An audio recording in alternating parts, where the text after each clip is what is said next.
Bonjour et bienvenue à tous, c'est LJDD et aujourd'hui je vais vous donner mon avis global sur le chapeauté de La Dernière Quête, sorti en ce début d'année 2023 dans nos salles de cinéma. Donc on va commencer avec un avis safe et sans spoiler et ensuite je parlerai un peu plus en détail des différents personnages du film. Bref, sans plus tarder, c'est parti!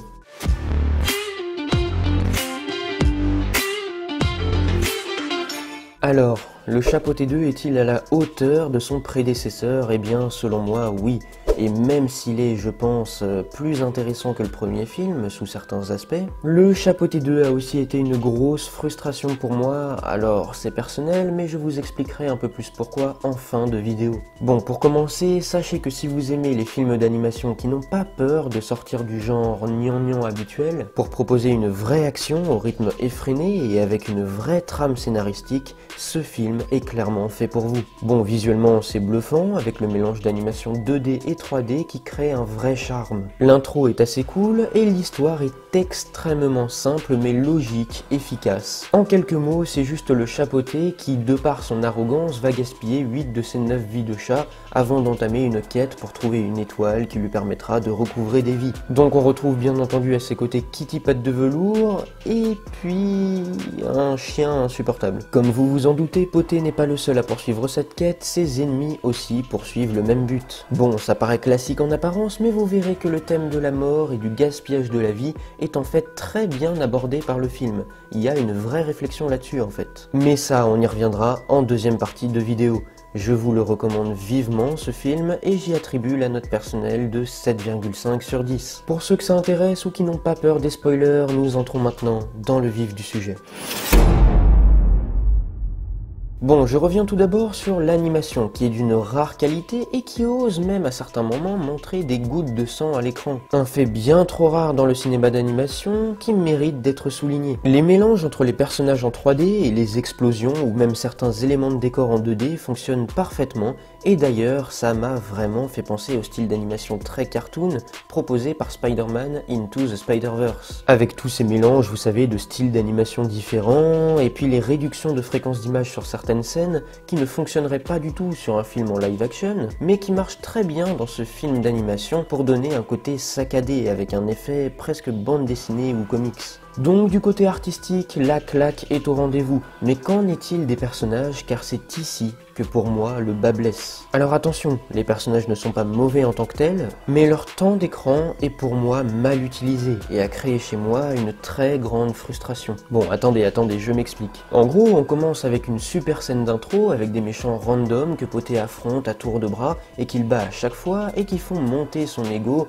jusqu'à ce que ce dernier ait bêtement gaspillé toutes ses vies et n'en ait plus qu'une. Il pense alors à partir à la retraite, mais il entame finalement un voyage avec Kitty Patte de velours et son pote le yinche. Non mais sérieusement, regardez-moi la tête du truc, moi j'aurais peur la nuit avec ça. Bon bref, leur but est de retrouver la fameuse étoile capable de réaliser tous leurs vœux afin que Poté récupère les vies qu'il a bêtement perdues. Bien sûr, pendant ce voyage, il va se remettre en question, c'est une sorte de quête existentielle durant laquelle il fait redescendre son ego surdimensionné pour se promettre de ne plus gâcher ou bafouer la vie comme il l'a fait dans le passé. Mais au cours de ce voyage, comme je vous l'ai dit, Poté va faire face à de nombreux antagonistes, comme le gros bébé ou encore Boucle d'Or et ses ours. Et encore une fois, les personnages ne sont pas mauvais, c'est très bien pour des antagonistes de passage, mais ça reste des personnages assez inintéressants selon moi. Heureusement, le film nous pond ensuite l'un des meilleurs méchants de l'histoire du dessin animé, j'ai nommé le grand méchant loup aka la mort.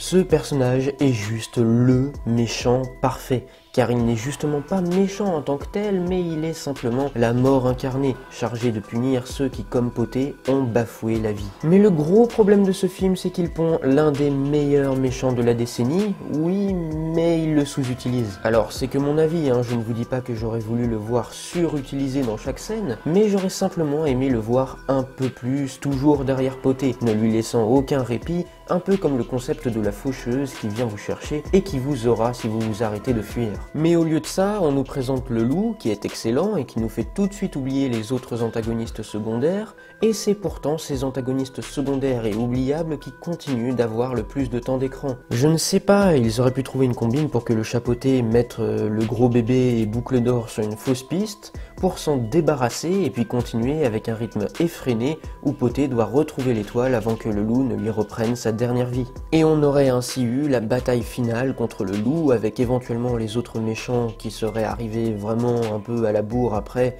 au second plan, après avoir retrouvé leur chemin. Je ne sais pas ce que vous pensez de mon petit scénario alternatif, dites-moi ça en commentaire, mais personnellement j'aurais aimé que le dernier tiers du film, on se concentre beaucoup plus sur le personnage du loup, qui est juste masterclass avec son design anguleux, agressif, ses yeux rouges et sa badass attitude permanente. Moi perso, j'en avais plus rien à faire des autres méchants après avoir découvert le loup. Franchement, je les avais presque limite oubliés. Mais malheureusement, comme je le disais, on est resté focalisé sur eux, sur ces antagonistes secondaires, et on a vu le loup, allez, 10 minutes à tout péter dans le film. Voilà, je dis simplement que j'aurais aimé qu'on voit un peu plus le loup. Encore une fois, pas tout le temps, mais juste quelques secondes, mais vraiment régulièrement, pour ne pas oublier que Poté ne part pas dans une simple aventure ou voyage sabbatique, mais vraiment dans une course contre la montre, une course contre la mort. Sauf qu'à force d'avoir les antagonistes secondaires qui reviennent un peu tout le temps, et bien parfois je trouve qu'on oublie un peu ce côté que Poté n'est pas simplement dans une espèce de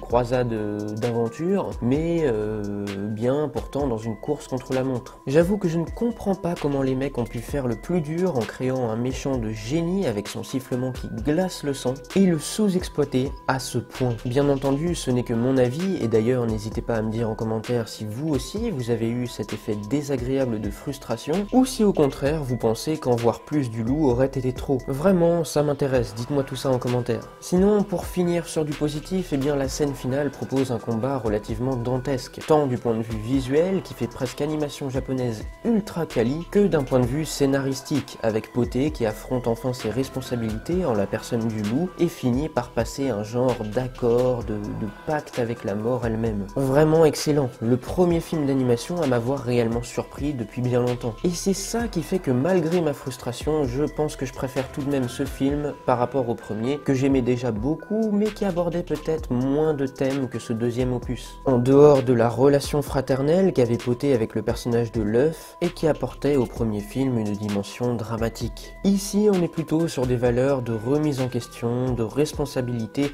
d'amitié bien sûr, et de valeurs de la vie. Voilà, j'espère que cette vidéo dédiée au Chapeauté 2 vous aura plu, et si c'est le cas, n'hésitez pas à partager la vidéo à des gens pouvant être intéressés pour continuer à partager nos passions et débattre du cinéma tous ensemble. Le like si ça vous a plu, bien sûr, pareil, n'hésitez pas, et si vous êtes nouveau sur la chaîne, eh bien abonnez-vous, rejoignez la team. Allez, sur ce, moi je vous dis à plus.